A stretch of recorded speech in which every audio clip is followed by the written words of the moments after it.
It's a lot of books in the background. I haven't read all of it. Really? It's a real privilege to be able to chat to you, Guy. While I was researching your background and your bio, apart from discovering our mutual interest in Jordan Peterson, there's an overwhelming amount of credibility behind your name. And I just wanted to, just loosely mentioning some of those. You're the author of the books An Integral Guide to Recovery, 12 Steps and Beyond. There's a whole bunch of books that you've written, and your studies, and then the services that you offer. When it comes to having studied human behavioral sciences, you've just about done it all. You are also a research consultant for the I-System Institute for Transdisciplinary Studies at Utah State University. Is the Integral Guide to Recovery, that's the latest book that you've written, hey? Well, I'll give the elevator version of it.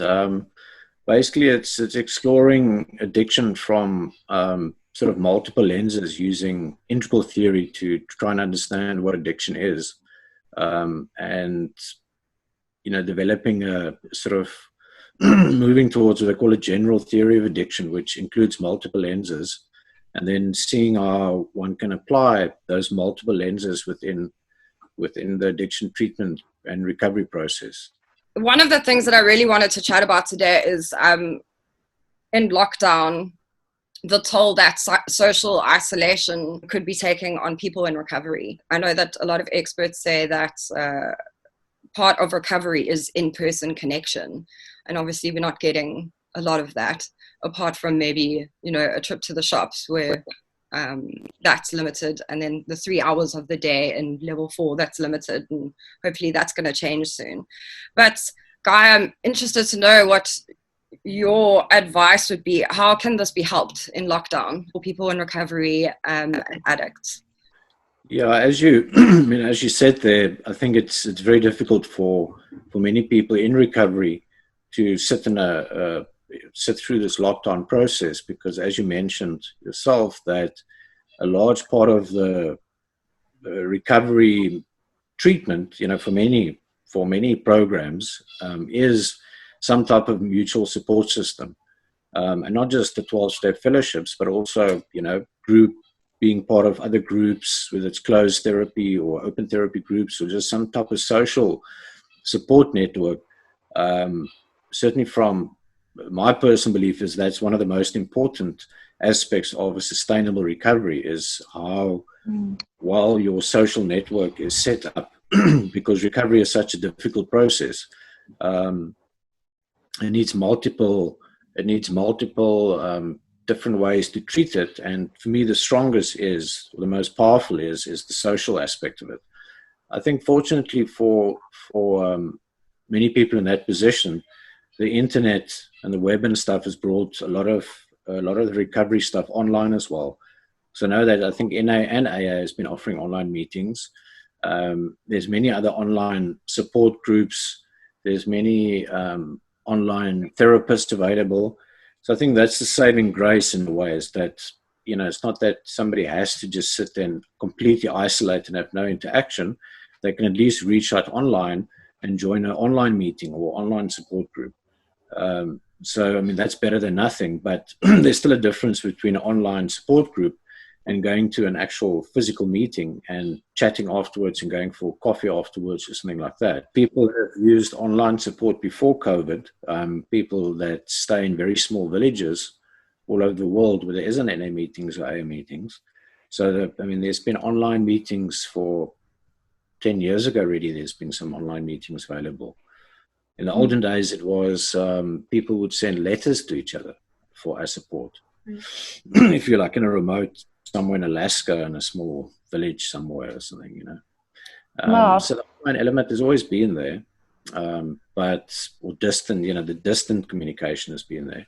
But obviously now it's one of the few ways available for people. Yeah, isn't it? Rochelle will know this from her. She does her online.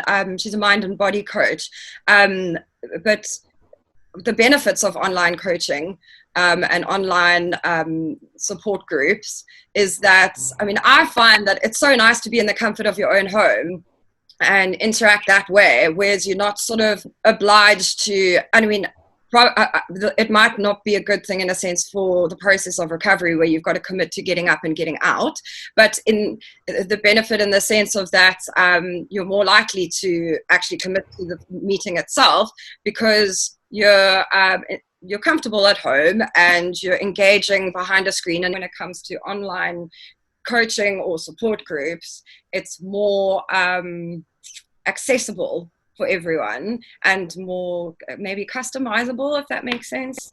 Rochelle, do you find that's like maybe a benefit? Yeah, so I think that's what Guy actually wanted to ask you. I read something once that said, the opposite of addiction isn't sobriety, it's connection. And when we reach a certain level of connection, we can start to eliminate levels of addiction. And so when we do get that level of connection on online platforms, are you finding that people can start to get challenged with a lack of accountability where you can put your camera off and check your cell phone? Or, reality of the matter is there are probably single parents at home with children that they have to attend to, or, things like that. There's also life happening with lockdown. So is that something that people have been challenged with or that's come up? Yeah, I like you point out there as well, there's sort of pros and cons with online connection. And certainly with addiction, many theorists, particularly from the sort of psychodynamic side of things, would say that addiction is an attachment disorder. So it's due to poor early attachment that somebody is prone to addiction late in life. And part of the cure or treatment of addiction, some people would say there is no cure, but certainly the treatment thereof or the recovery process, forming new and healthy attachment is a very important part of the process, particularly if your belief is that primarily addiction is a result of poor attachment. I think there's a lot of merit to that theory. So that's why the attachment element is so important throughout the recovery process.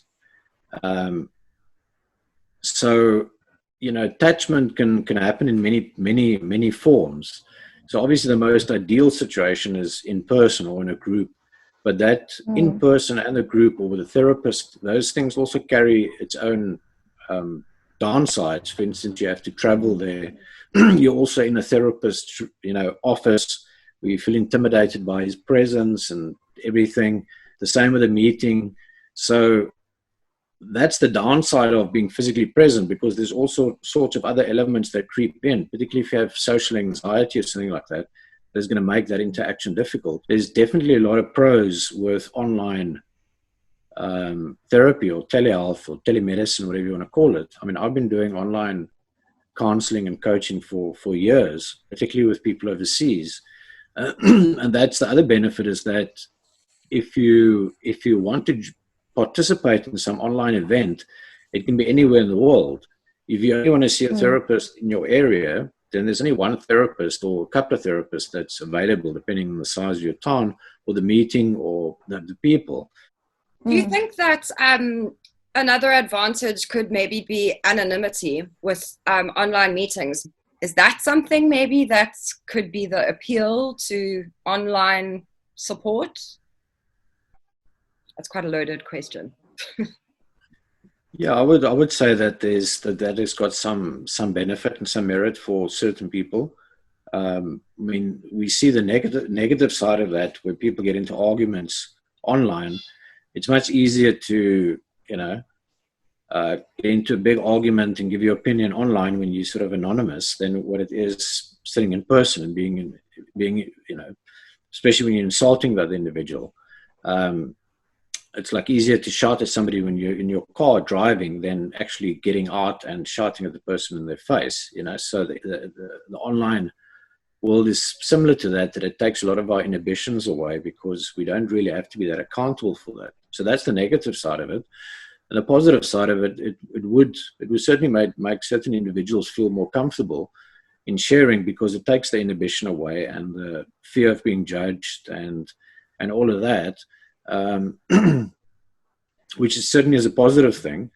But I also think at the same time, anonymity is, for instance, in NA, then anonymity isn't so much that you're anonymous in the meeting, it's that you're anonymous outside of the meeting.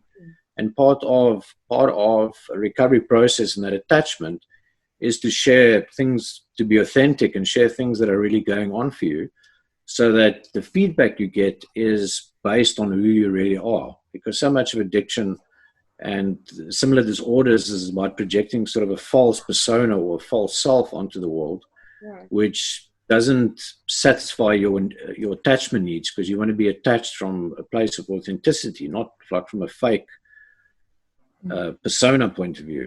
So I think there's benefit in that anonymity, but I think people also need to, for that type of sort of attachment or connection to take place, there needs to be some level of participation, that you feel that you're actually connecting authentically to the group. You're not just some voice in the background, and the feedback you get and the interaction you get is sort of for you. It's not for this anonymous person. But I think for certainly in the beginning stages, for many people, that might be helpful. How can we look at lockdown as a time for, perhaps a time to work on recovery as opposed to relapse? Yeah, I would say there's merit in that statement. Yeah, that, I mean, it depends if the person's alone or he's with his family. I mean, if he's with his family, it's a good opportunity to spend more time with their family, which in itself is a very positively contributing factor towards ongoing recovery. And if they're alone, obviously that makes it a bit more difficult. Then it's opportunity to do step work or do some introspection. I mean, a lot of the recovery process is about sort of doing writing different type of written works and working through booklets and workbooks and stuff like that. So somebody can definitely turn the experience into a recovery experience that builds resilience instead of turning it into an experience that's just negative all the way. So one can definitely use one's time more optimally. And still, like I said, there's the online availability to reach out and stuff like that. So nobody really has an excuse that they're sitting at home and they can't do anything.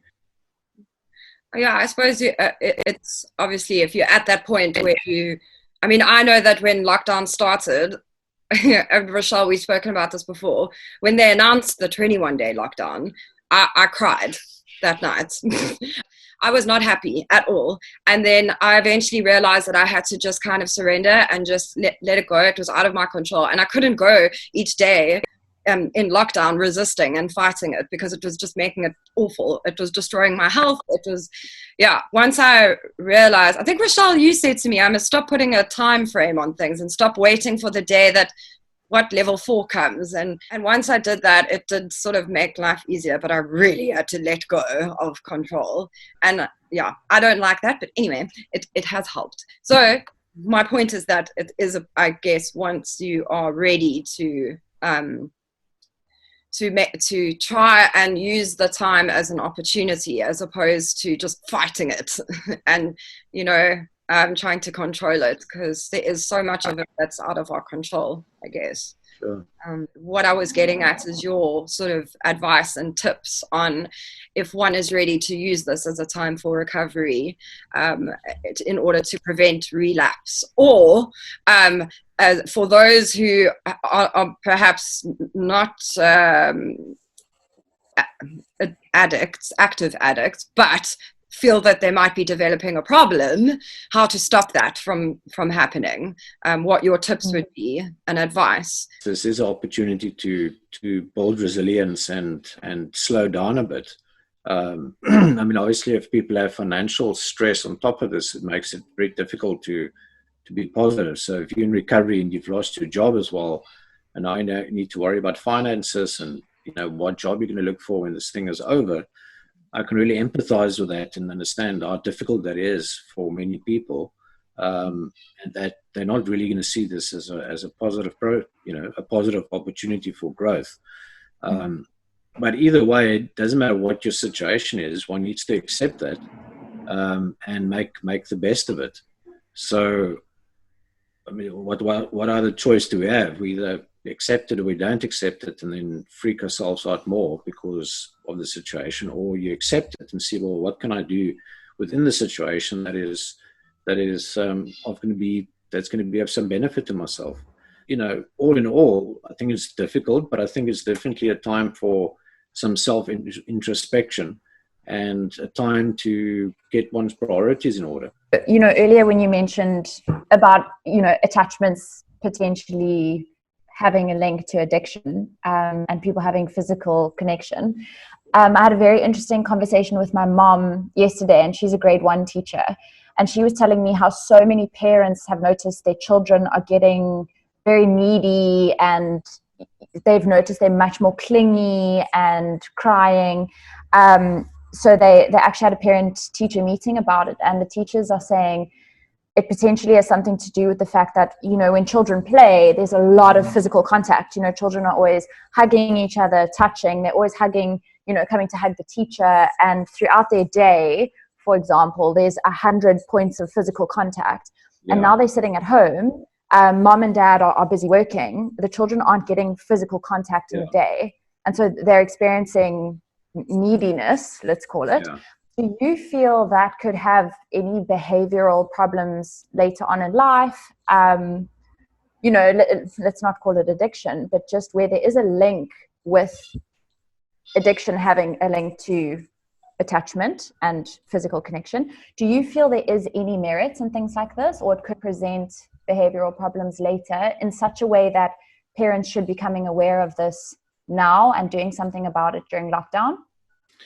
Yeah. I mean, from a sort of general point of view, I would certainly say that if a child is in a situation, which I think the lockdown highlights, there is a sort of lack of attachment that's taking place. Because, like you say, the children don't get all their attachment needs met from the parents. They also get it met through the peers, through the teacher, through the school, through grandmother, grandfather, through extended family.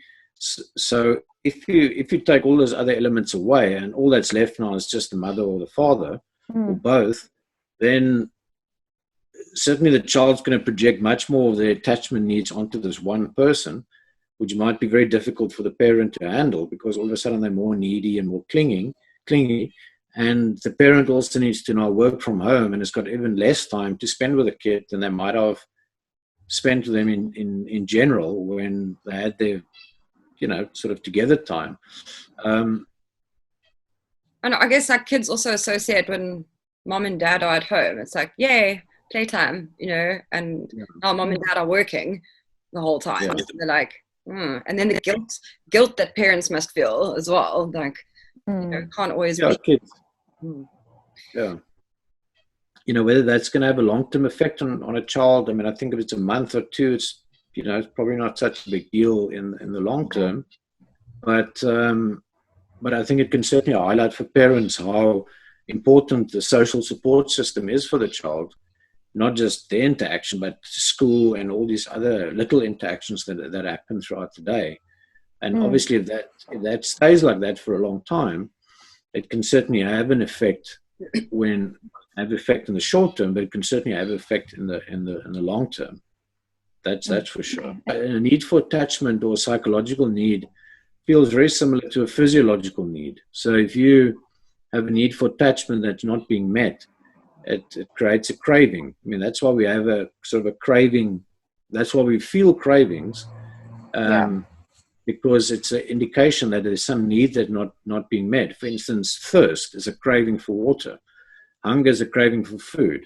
And we all know it feels like being really thirsty. There's overwhelming sensation in the body, and there's a focus on, water. And the same goes for psychological needs. When they're not being satisfied, then there is a very strong craving that arises for that. It's just more difficult for people to articulate that, and it's also more difficult for children to articulate that. The child's not going to go, Mummy, I need some more attachment today. I've got a big craving for attachment. Can you please give me more hugs? That's not going to be clear to the child what they need. They're just going to feel a bit more out of control, and they're just going to have a need to hug more or interact more, and not fully understand that what's going on. And the parents might not understand what's going on. But it's the child's way of having these needs met, and that's why I like that theory of addiction. Attachment needs is one can then see if somebody's in a position where the needs are consistently not met, then they're going to look within a certain social dynamic. Then they're going to start looking outside of that social dynamic to have the needs met. Because like water, if you're thirsty and all you have is like muddy water, when you're dying of thirst, you can end up drinking that because you've got such a strong need. But if there's clean water or dirty water, you'll go for the clean water. But you'll go for water one way or another.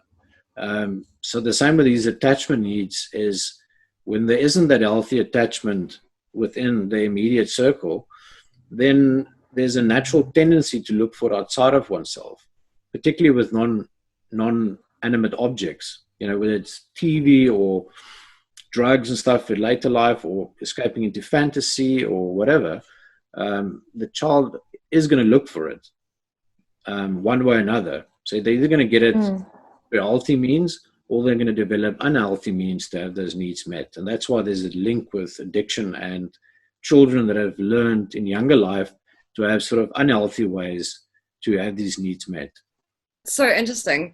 Speaking of cravings, so my vice, my addiction, and I know I speak about this in every interview, Rochelle. So cigarettes, and now I'm on a vape. Without getting into the politics of the banning of legal cigarettes, I'd love to talk about those in recovery who might have depended on their ciggies to keep them going. And now, obviously, cigarettes have still not come back on shelves legally. And I hear some people are paying 240 Rand for a box of instant deaths. It's just getting ridiculous. And I do feel my dad, and he's very open about his recovery, relies on cigarettes. And also, if he stops smoking, his lungs start cleaning out all the tar and cuck, and he gets violently ill. So he has to do it slowly. And when level 4 happened or the lockdown got extended and there was no opportunity to go and restock, some people just had to stop smoking.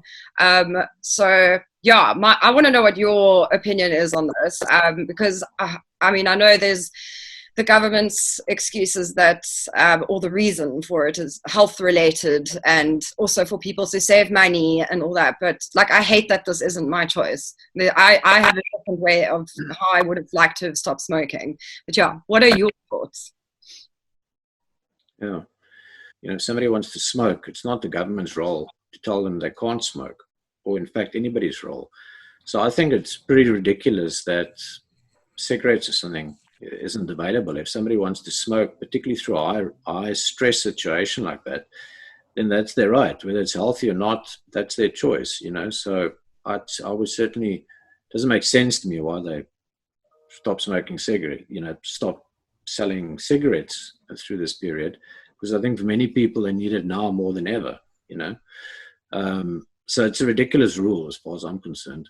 And secondly, for somebody, when I've worked in clinics and stuff like that, and that's a bit different in the States because they're more hectic regarding smoking. So a lot of times in the States, when people go to treatment, then they also stop smoking cigarettes initially. But certainly here, we've always not encouraged people to smoke. But if somebody smokes, then we'd say, listen, in your first year of recovery, don't worry about coming off cigarettes as well, It's sort of the lesser of two evils. Because obviously cigarettes are addictive and it's a type of addiction, but there's a difference between smoking cigarettes and smoking crack, You don't need to be addiction specialist to know that there's a difference. So both might be an addiction, but the consequences of the one is certainly more severe on the short term. So I think for a lot of people in early recovery, smoking is a crutch, and that's okay. There'll come a time when they will be ready or capable of stopping by themselves or going through some smoking cessation program. But I certainly empathize with people that's been stuck in a lockdown and all of a sudden they have to stop smoking because there isn't cigarettes, or this choice has been enforced onto them. Mm-hmm. Yeah, it can create a lot of stress for somebody. Yeah, I mean, it was also, again, part of my, I understand that, the health benefits of stopping smoking. I mean, it doesn't take a rocket scientist to know. And at some point in my life, I wanted to stop smoking. And the way I was going to do it was by combating the withdrawals so hiking is my substitute for whenever I'm trying to get healthy and whatever. I just go hiking and I exercise, and that keeps me distracted and makes me realize why I'm doing good things for my body. Anyway, then this happened, and the only thing I could do was to go and buy a vape because I'm stuck in lockdown. I can't go hiking. I can't do it my way. And I can tell you now that as soon as cigarettes go back on the shelves legally, I'm going to go straight back to smoking, and I'm going to smoke a whole pack of it. I like to do things my way. I don't want to be forced to do something. I want it to be out of my own choice. I just don't think that it's a healthy mentality that government is instilling on a whole lot of people who just don't need that way of thinking in lockdown right now, in isolation, on top of everything else, heavy stress environment. So, yeah. No, it doesn't make any sense. It's pretty ludicrous. Like I said, it's not a government's role to be a moral, your sort of moral supervisor and tell you what you can do for yourself or not. I mean, driving is dangerous. But the government can't say, well, nobody can drive cars because there's a chance they might make an accident. There's many things that are dangerous that one takes a risk. And if you want to drink or smoke, whatever, that's your right. That's a risk you're allowed to take, whether it's healthy or not. Eating cake is unhealthy, but are you going to close all the cake shops? So yeah, I mean, it's a silly thing they're doing. And I think it's causing a lot of distress for a lot of people. And for, some addict in early recovery, sitting alone at home and now going through cigarettes withdrawals, I certainly can't see that in any way of being positive. When we go to level 3 and we're then allowed to go and buy alcohol and things, do you think that there's a danger now and people are going to go out and go balls to the walls? Yeah, I think that might be a way some people might see it. It's a sort of rationalization as to why it's a good idea to. I mean, if you're not in recovery, then I can imagine that if you're just a social drinker, then it's great. I can go and drink socially again. You might sort of overdo it initially. There's a difference between that and cigarettes. Because cigarettes is highly physiologically addictive. It's not just a psychological addiction. And if part of your recovery plan wasn't stopping smoking, then that's going to create problems because it's not something that you intended on doing. So there's a difference between stopping alcohol and stopping cigarettes for the general public. When lockdown started, I stocked up on 2 pup sucks of wine. And my thinking was, okay, 21 days. So, and I thought after 21 days, okay, it's fine. If this gets extended, they're going to give us some kind of a grace period, and then we could just restock or whatever. And that didn't happen. But anyway, so, but and actually those 2 pup sucks ended up lasting me into the extended lockdown, because for some reason, I don't know why, but I just didn't feel like drinking that much. And then, but I mean, don't get me wrong, I did. I had like a glass of wine every night, but lockdown kind of taught me to just ration myself. And I didn't want to, it wasn't like outside of lockdown where I had that heavy work day and then come back and then it's like you'll clap a bottle of wine and, or have friends over and then like you're drinking, to, I don't know, whatever, escape, whatever it is I'm doing. But because I'm spending so much time with myself, at the end of the day, I'm kind of like, I'll just have a glass of wine. And I know that I'm maybe like an exception and there's a lot of people who can't control it. But, and now I have no wine, I have nothing, and I don't have cigarettes and I don't have anything, and the stress of existence. But now I'm like, even when the bottle store's open again, I'm not really in a rush to go and buy wine again. So, I mean, maybe there is some kind of I've got friends who've also said like they feel a lot healthier and a lot fitter now that they're not drinking at all, and they were buying non-alcoholic beer and things like that. So I guess there is some good that's come out of it. And the people also who've stopped smoking, who are like, I'm actually glad, because there are other people who are paying 240 Rand for a box of cigarettes. So, and we're all saving money. So I guess, again, there's the positive side if you really wanted to look at it that way. I'm still angry with the government, though. I'm not giving them any credit for this, but yeah. Rochelle, is there anything you would like to add to that? No, I think just that with the wine thing. I mean, I know we also spoke about it before. It's funny when not having wine, we were all panicky, and then my partner and I got gifted with some wine, and suddenly we were okay. And I mean, we also like didn't really drink it when we had it. So it is just interesting how it works with what's available to us, and then when it's not available to us, we start to panic. So it's just interesting. Do you think there's enough airtime that is given to help people who perhaps before didn't know enough about support groups? I'm not just talking about NA and AA, but maybe journalists and news platforms, social media pages. I mean, I'd like to see more of that. I don't see enough of it. And I know that there's a lot of people who really, really need to know about those things, who haven't opened up before or needed to or wanted to open up before. Would you suggest that more people in those fields who have the opportunity to use their platforms do that? Yeah, I've been seeing much sort of public or governmental or general public interventions being made to assist people in recovery through lockdown. I think it's pretty low on most people's sort of list of which people are going to be affected negatively by this lockdown and all the stuff that's been going on. Because I certainly haven't heard much public statements around that. I suppose from that point of view, people could have done more, to show these individuals that there are support systems available for them.